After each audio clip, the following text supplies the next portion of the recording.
Allez, on vous emmène en voyage maintenant sans pour autant quitter Tahiti. Un jeune entrepreneur lance Ta'ati Whenua, un événement culturel et touristique pour renouer avec son patrimoine.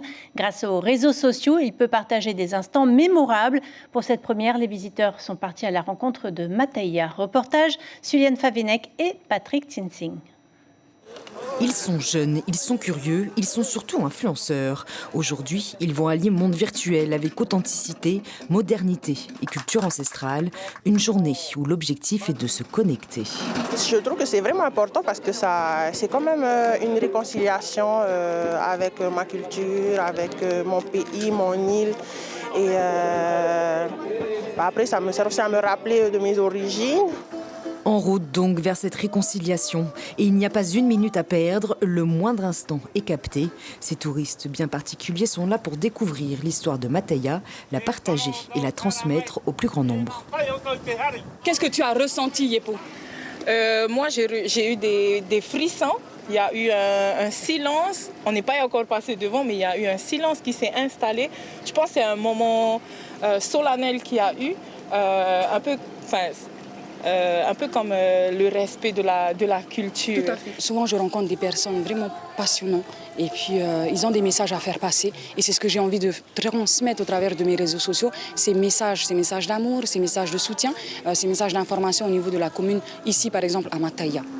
Accueil traditionnel vibrant, l'escale sur le moto de Po'uru a fait frissonner les visiteurs. La cérémonie du kava qui s'en est suivie en a ému plus d'un. Les acteurs de la culture de Mataia ont offert un moment intense de reconnexion. Depuis ce matin, c'est beaucoup d'émotions. Je sais pas, moi je dirais que c'est le mana qui nous entoure tous. Et tous ceux qui sont ici le diront. Et puis arrivé ici, on ne pensait pas que ça allait être une grande cérémonie. Et je pense en même temps qu'on en avait besoin. C'est comme une renaissance. C'est le jour où pour ma part, j'ai décidé de consacrer mes projets, mon entreprise à la culture, à la promouvoir, à ce qu'on se la réapproprie et à ce qu'on vive des choses belles, uniques et fortes. Qu'on vive et qu'on suscite, qu'on partage des émotions. Et c'est ce qui nous ressemble, c'est ce qui nous rassemble.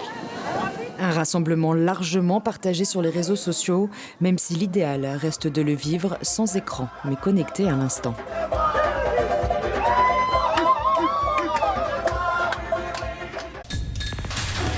L'information en continu sur Polynésie la première, Internet et réseaux sociaux.